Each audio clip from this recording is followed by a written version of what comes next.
name's Sarah. I have been going to Good News Church. It was actually formerly known as Glad Tidings Church. That's how long I've been here, since I came in the spring of 99, maybe 2000. I know that's all before all of you were born, so it probably feels like a million years ago. I came as a senior in high school and then was here for a long time. My husband and I moved briefly.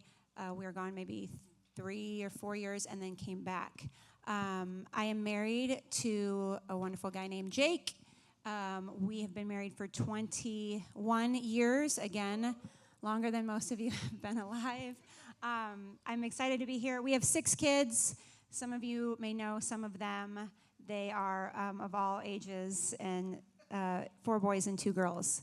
So love being a part of the Good News family, and I'm excited to hang out with you guys today. Okay. Thank you, Naomi. Very happy you're here. And then she has a fan right here. It's her son, Eli. That cute boy in the front row. Yeah. Hello, my name is that on? Can you guys hear me? Yeah. Okay, great. My name is Katherine Saeed, and I am not married. I don't have any kids, but I have a brother who's here. Shout out to Ben. And I work in a refugee resettlement agency, so we provide education for someone who's new to the country who came in as a refugee. Originally from Sudan, and I've been in Good News for like 15 years, I think. Yeah, 15 sounds about right. And let's see, what else? Favorite thing to do? Probably just a night in, movie, a nice cup of tea. I'm like in heaven. Hello, my name is Patrick Nikema. I am from Burkina Faso in West Africa. I have moved to the U.S. in 2007 and landed here at church. I do have a gap in the middle where I was helping at a different church, but I have been here since 2007. I am married. I have 2 kids, Patrick Jr., the new and improved Patrick, they say, and Christelle. I am a software engineer, and whenever the kids let me, I like to play soccer or go on a motorcycle ride. So that's what I do for fun. Yeah. Very cool. Hi, my name is Eli Aristi. I'm not married. I don't have any kids. I'm an industrial mechanic, so something that I do. I've been at Good News Church my whole life, so I don't really know much of different churches, but kind of grew up here my whole life, and some things I like to do for fun. I like to hang out with my friends and play football, so. Cool. Hi, my name is Buernor. I'm not married, no kids. I'm currently a student in Metro. Taking courses in MIS, that's Management Information Studies. Of course, after a background in economics, I'm just trying to use that to diversify my skill. I do work, kind of volunteer kind of work with an NGO that's called Teens Allowed Foundation. So I work with them in their outreach division. We organize outreach, we go all over, and then also their prayer team. Favorite thing to do? Oh yeah, I'm originally from Ghana. I have 3 other siblings. Yeah, so we have 4 kids in total. I'm the second of all the 4 of us. I'm the only one here in the US though. The rest of them are scattered around the world. Yeah, favorite thing to do? I'll play soccer once a week. I would, let me see. I like to go on a drive when I can. I like to cook, so I'll make a good meal for myself and then would eat if, of course, there's a friend who wants to come over. That would be nice as well. And if I have time, I would go to the gym. Yeah. Very good. All right, clap your hands for our panel members today. Since we don't know you super well, I don't think everyone will quite understand like how special this is, because I asked our staff and I asked around for people who they think really value friendships and have made good decisions, and they suggested all of you. And so these are sharp people in our church, not experts, not perfect in any way, but they're people who can give us some advice on their experiences, besides you just hearing from me every week. So this is kind of new for us to do a panel. We don't normally do this, but we'd really just like to learn from who you are and just what the Lord has done in your life. But we have something to learn from you. So every question, you don't have to answer every question, but just popcorn around. So the first question, while we're waiting for some from the students, is do you have a best friend, and what do you appreciate about them? Do you have a best friend, and what do you appreciate about them? I don't know that I would say I have a best friend. Obviously, I think most people would assume I'd say, yeah, my husband is my best friend. And I mean, he is to an extent, but I have a good group of friends. I have a strong family, so I'm very close with my sisters. I consider them some of my closest friends. And then I have 2 other very close friends. And I think the thing that I appreciate most about them is that I can be real and honest. So I can be honest about when I'm in a bad mood, and I can ask them, like, should I be upset about this, or am I overreacting? Or I can go to them with my greatest, like, source of joy, like, my son graduated from high school, and so they're there to celebrate with me, and they're there to, I'd say, like, mourn or grieve with me when I've gone through difficult things. But I think it's just that I can be myself. I can be goofy, I can be dorky, I can be fun, I can be whatever, fill in the blank. And they just love me, and I love them. That's cool, because I've been hearing that from multiple people who you would assume would have a best friend because they just seem like they're friends with people. And they say the same thing, is we have a community of people that we trust and we can share things with. But it's not like, I have this 1 or 2 best friends, and everyone else is just, they're an acquaintance. Is they have a group of people, which is really cool. I would just say it's definitely, like you said, a community of people that are there for me in my life. Anybody else? You have a best friend? What do you appreciate about them? Yeah, so I guess this one may not be very popular, but my story is that, when you get married, you have among your groomsmen, you have a best man, right? I had 2 best men. So a reason was this. I came here in 2007, so I had a best friend before coming here.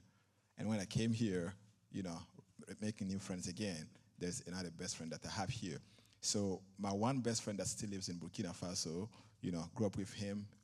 We've done so much together, so he knows me. I was lucky enough that he could come to my wedding.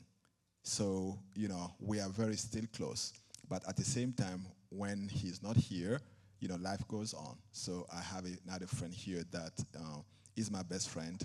But to Sarah's point, yes, I have many friends that, fit different purposes.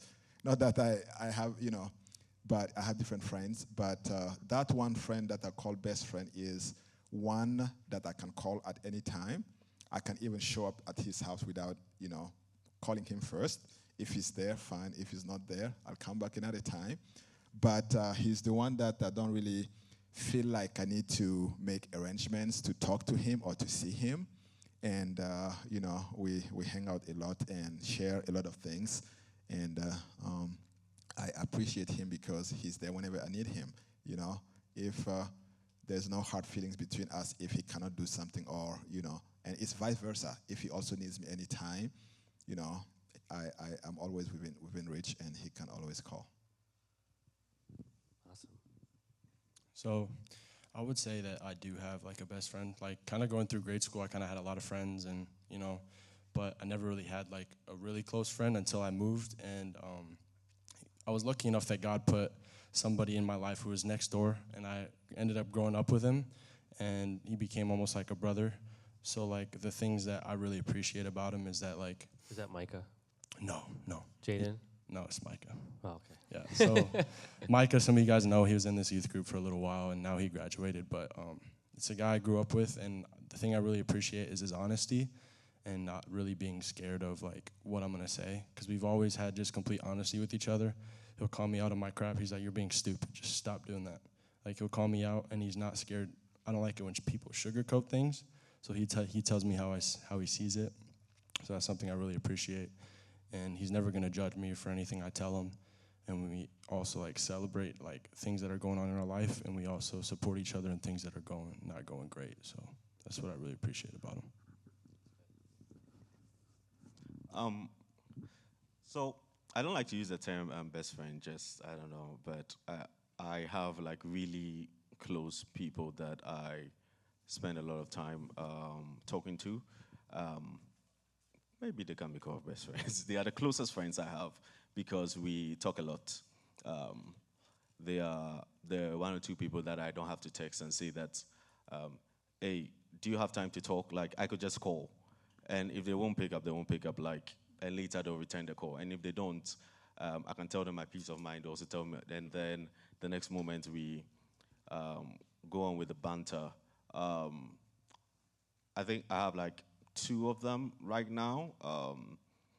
One of them, like both of them are like a ranting board for me. And that's the one thing that I appreciate about my friends, that I remember calling one of them and I just talked and talked and talked. I was like, bro, I just wanted to rant. He said, yes, I know, just continue.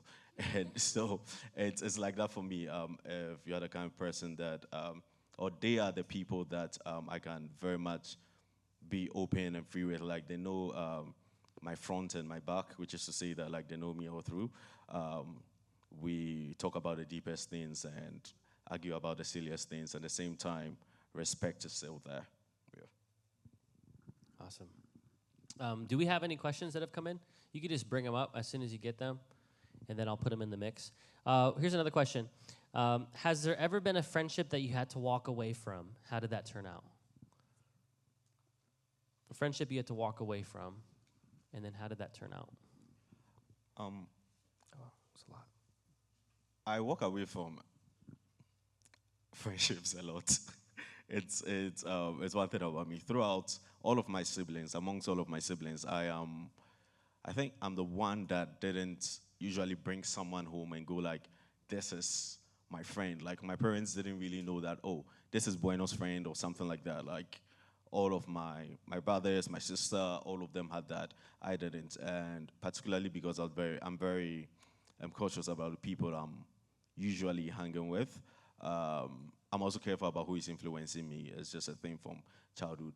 I think that most of the time that I had to walk away from a friendship, it has mostly been one. I remember very early as, I think you call it middle school here. In Ghana, we call it JHS, junior high school.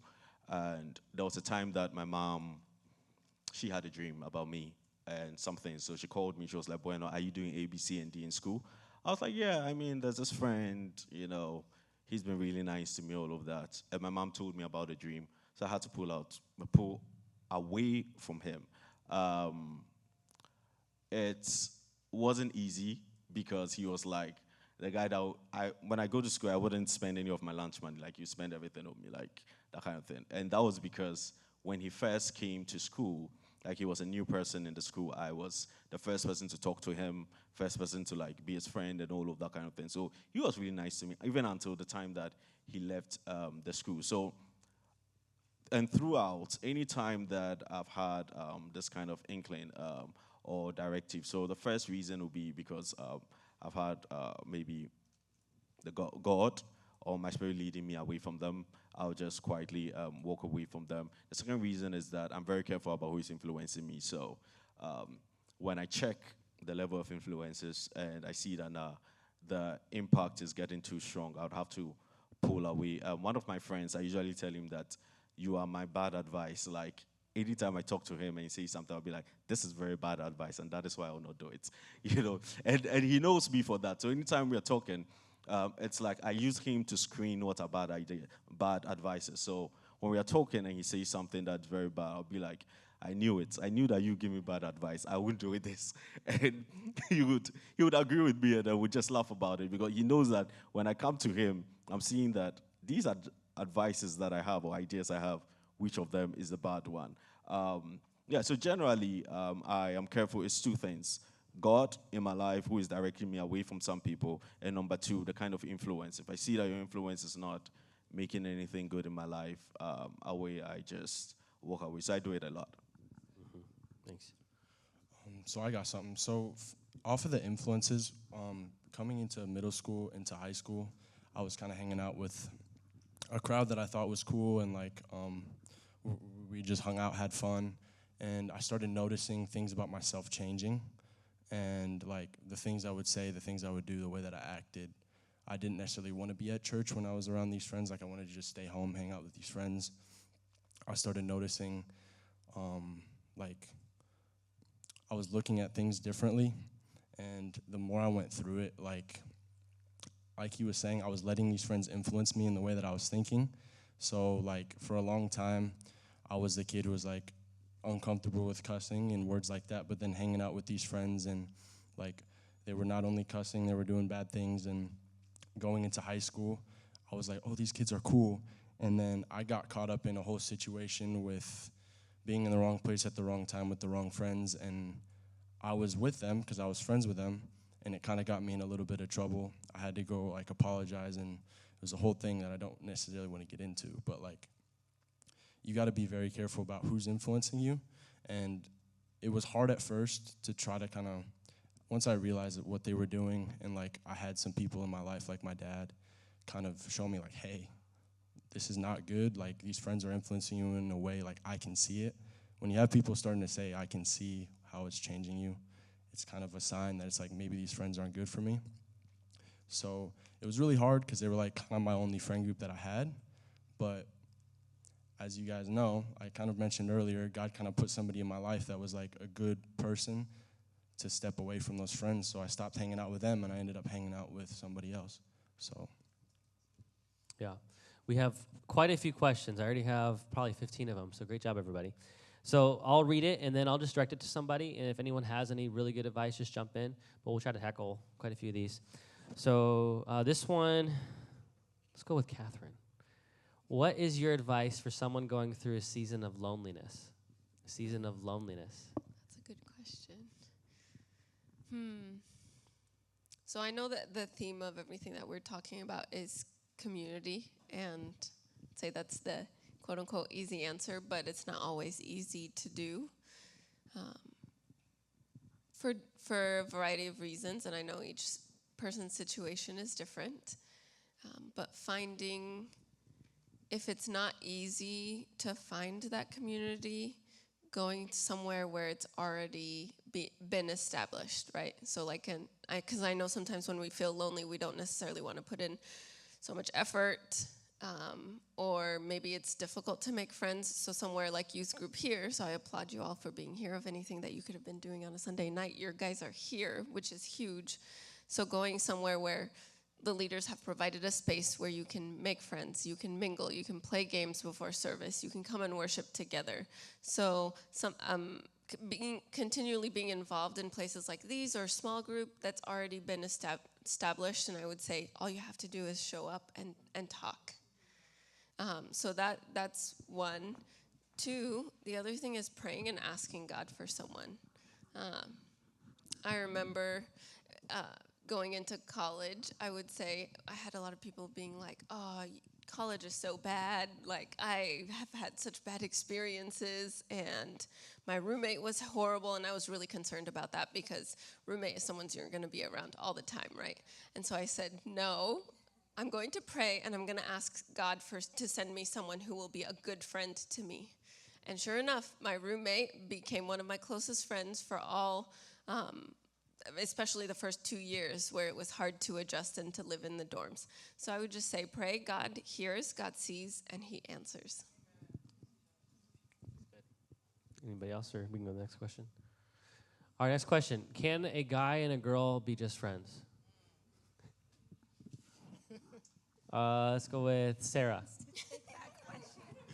Okay. That's a great question. I think it's a very interesting question. I think it's possible, but I don't think it's probable in all situations, especially as a teenager. Friends share things with each other. We've talked about that, being vulnerable with each other, being real and honest with each other. And naturally, by default of those conversations, you grow closer to that other person, whether male or female. Being teenagers, a lot of times what will happen is maybe one will start to develop romantic feelings for the other because you are sharing those feelings and thoughts with one another, and then it just gets tricky after that. So I think it's possible, but I don't think it's probable.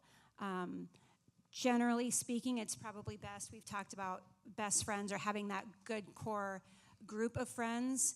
It's best practice, I would say, to keep friends of the same gender. I don't think it's impossible, but it's I think by design easiest to keep friends of the same gender. As adults, and married or not, I think there's a maturity most times that come with being adults, so it's a little bit easier to control your feelings and control your thoughts and things like that. But at your season of life, it's probably best practice to keep your closest friends of the same gender, in my opinion. Any other thoughts? Any other opinions on that? I feel like that question never gets old. So I remember in my teenage years, I used to say, things like, oh, I can be friends with, different gender. But now that I'm older, I think that except with your cousins, and that too, there's still a fine line as well.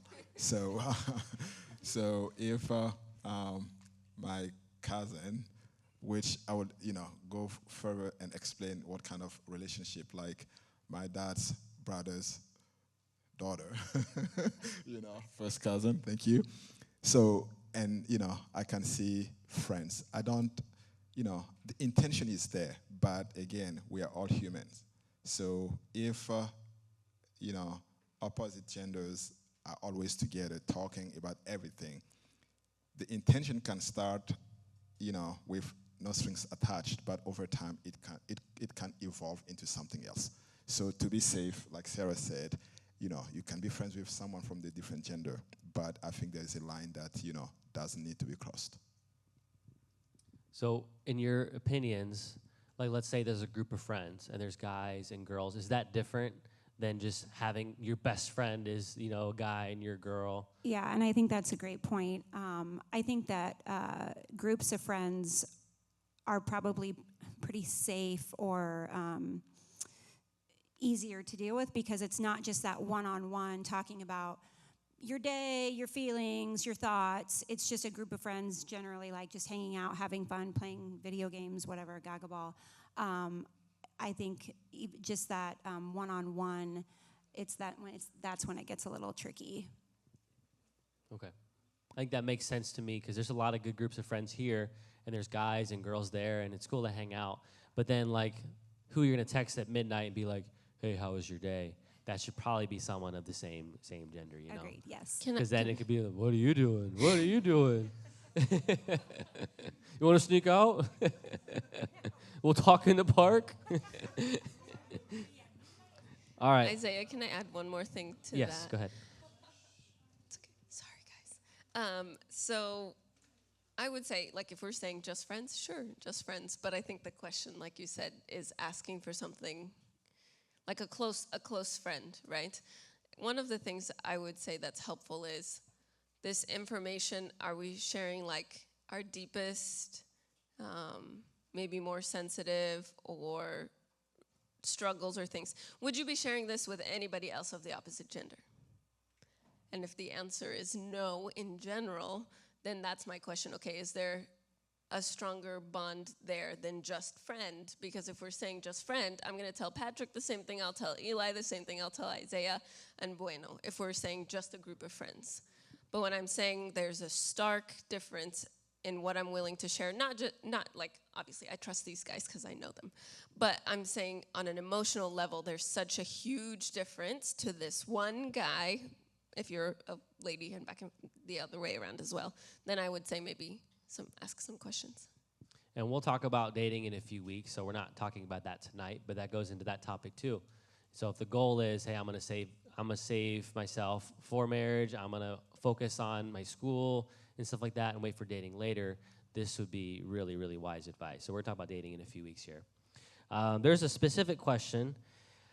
So this is just one person. What do you do if you have a friend who is like dating a guy who has like a drinking problem and you don't think that he is good for her, but don't know how to tell her that. So how do you give feedback to your friends who are making bad decisions would be the general thing. Bueno, what do you think? So it's very tricky because I see two things happening over here. You're trying very well to keep your friend, and you do not want to say anything that would ruin that friendship between both of you. And at the same time, you're also trying to look out for that friend, knowing very well that they could be influenced in the wrong way. So, in my experience, I have had to give advice to a friend. So one of my close friends I spoke about, I remember that when he told me about someone that he was dating, initially it was just that, oh, okay, so let's see how it goes, all of that. He tells me everything. And then at a point, there was a day that I was talking to him, I was like, and because we are old enough, we are around marriageable age. So, and I told him, look, this girl, you won't marry her.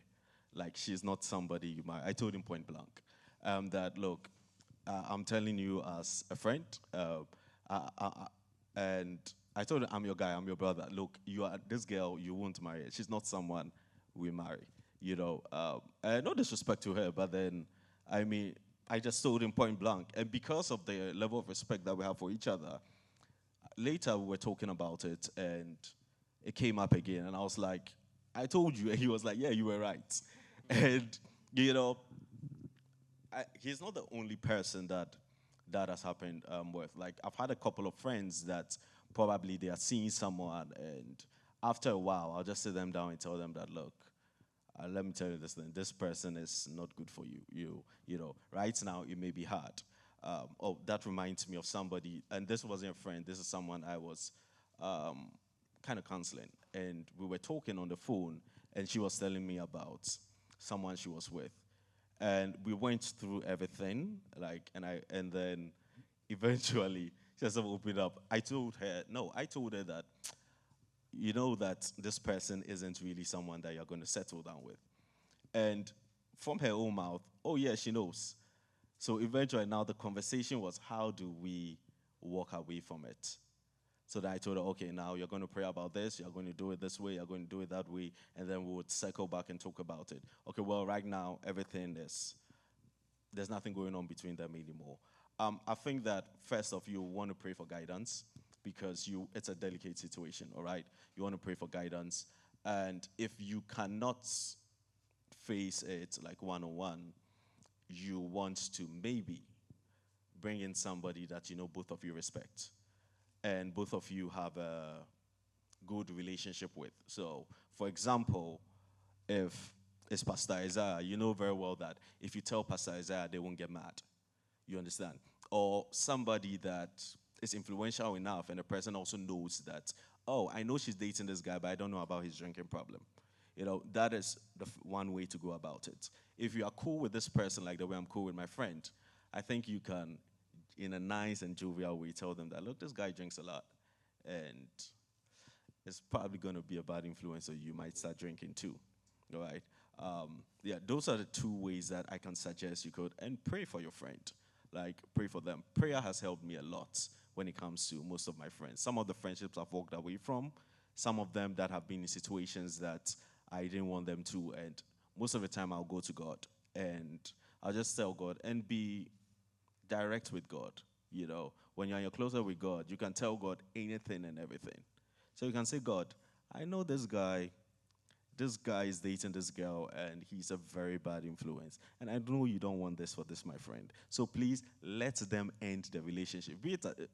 Don't say something like, God, so if it is your will, he's a drunkard. She says, there's no will over there. You understand? So be direct to God and tell God, these two people cannot be together because you want to save your daughter, all right? And speak to God about it. And I know that God always shows up because it's the best thing for the girl. Yeah, that's good advice. I would just add really quickly, one of the kindest things that you can do for people is tell them the truth. It's not always easy, and it's not always fun, and it can be awkward, and it needs to be done with the right motivation and the right attitude and the right heart.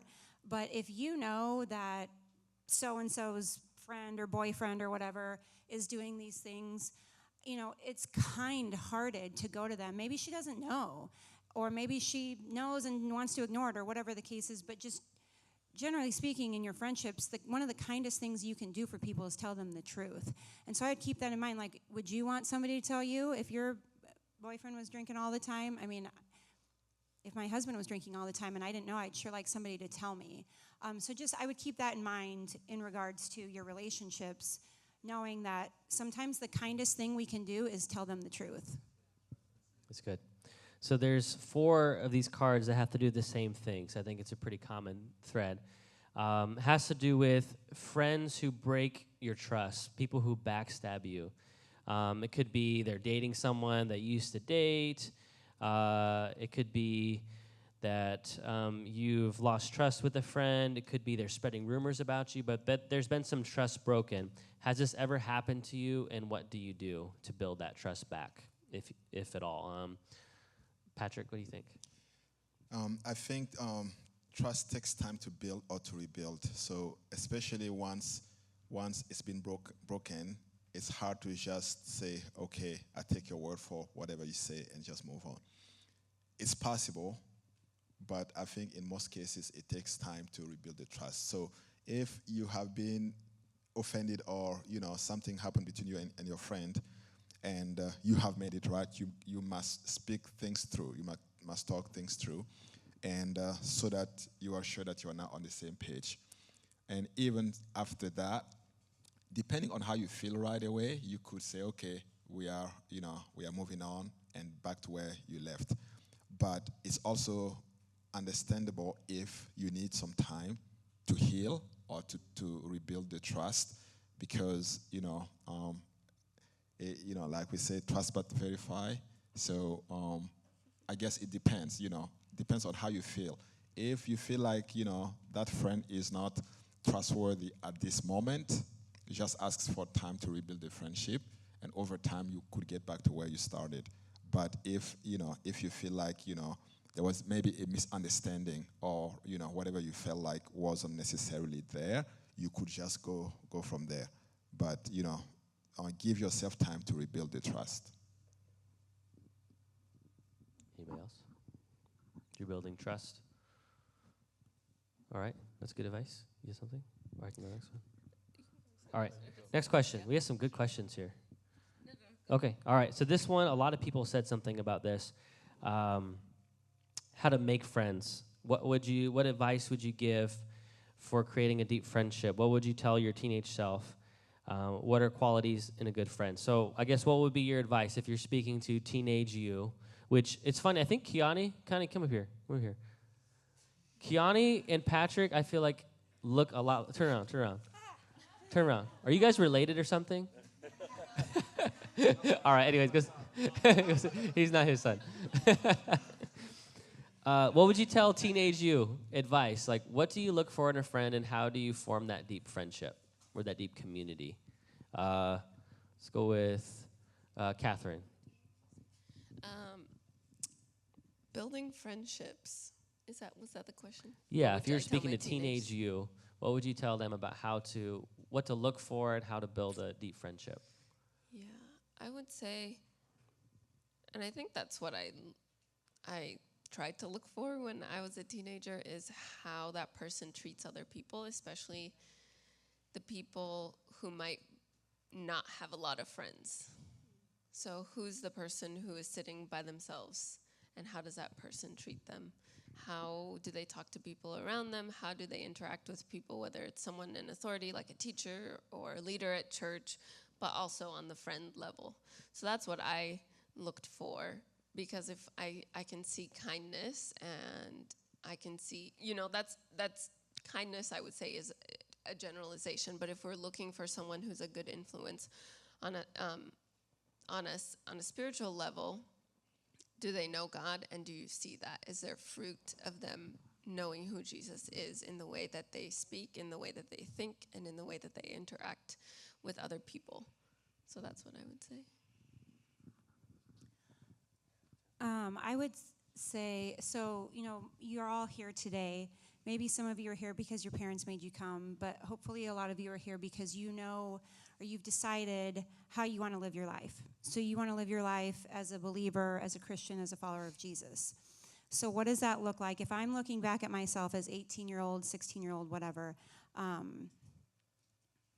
think I would say choose who you want to be, and then surround yourself with people who are like that. So again, a lot of you have probably played sports. Maybe you're in the band or the show choir. And when you think about that, you're only as strong as your weakest player. Or, I'm not musical, so forgive me, but like your worst alto or, I don't know, jazz hands.